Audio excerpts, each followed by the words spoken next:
Mayank, it was Israel that targeted Iran's nerve center. US President Donald Trump came out with a statement on Truth Social, and he seems to be distancing himself from what Israel has done.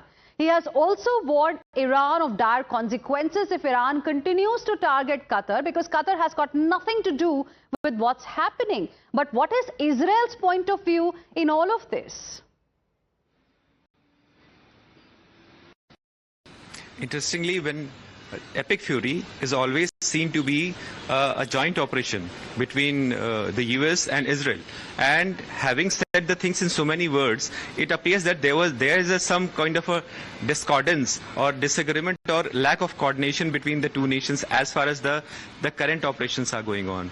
Remember, all the energy facilities were precluded right from the beginning, and in a very conspicuous terms, descriptions had been that they, apart from the military infrastructure or defensive military infrastructure, that also, there won't be any strike on civilian infrastructure or the energy production infrastructure.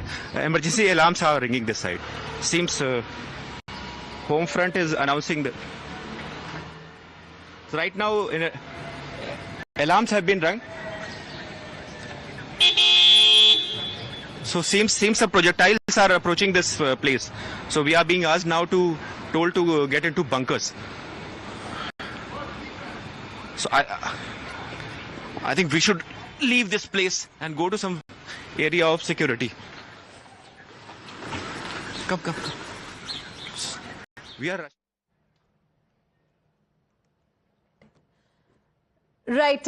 So live visuals that are coming in from Tel Aviv. There are messages that are being sent to people in different parts of Tel Aviv because there are threats that there could be more attacks from Iranian side. And that's what my colleague Mayank was in fact bringing to us. Now, even as Donald Trump has claimed that United States knew nothing about Israel's strike on South Pars, multiple American media reports citing senior US and Israeli officials are suggesting that Washington had prior knowledge and may even have supported the operation as part of a broader pressure strategy on Iran. The timing of Trump's denial has raised eyebrows, coming after Iran's retaliation spread across the Gulf, targeting energy infrastructure and US-linked assets. Now, here's what the international media is reporting right now.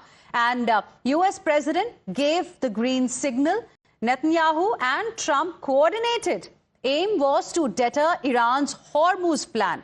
Remember, just yesterday, Iran has spoken about the need to have a new protocol for Strait of Hormuz, given what's happening.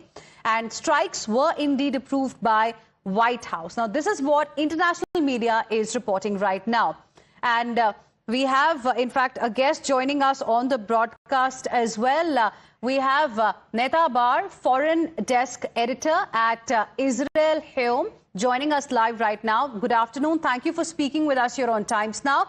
Firstly, I want to understand from you, how would you like to decode the statement by US President Donald Trump on the attack by Iran on Qatar's energy center, the crucial energy facility, Ras Laffan, and what the international media reports are suggesting that he very much knew of what Israel was planning to do? I think this is a continuation of the dance between Netanyahu and Trump, which they do for almost 2 years now, in which they look as though there are some differences between them. Israel is acting on its own, but under the cover of discreet talks, there is agreement, there is cooperation, coordination. So if I'm guessing right, and I don't know because I do not sit next to Netanyahu when he makes his decisions, if I'm guessing right, Trump not only knew but also authorized the attack on the gas field at Pars. And the later denial is just to buy diplomatic space and to reassure other countries in the region that there is no more this sort of attacks coming. That's how I read it. When you say, denial is just to buy diplomatic space, some time perhaps, but for what? What do you think Trump's next move is really going to be? And our country is really going to take Trump seriously, in your opinion, given the kind of statements he has been making? I think that it's important to take Trump seriously, even when he's not acting seriously, and that's something that is very hard for countries around the world to accept, and I understand it. What I think Trump is actually, he understands that his initial plan for the Hormuz Strait were not sufficient to provide freedom of navigation and the continuation of the status quo with Iran. So he has a new plan coming, which I do not know what it is. I'm guessing it involves ground forces and some sort of naval engagement in order to keep the straits open. But for that, he needs time, and he needs cooperation from regional governments, which he thinks to achieve by denying connection to the Israeli attack on Pars Field.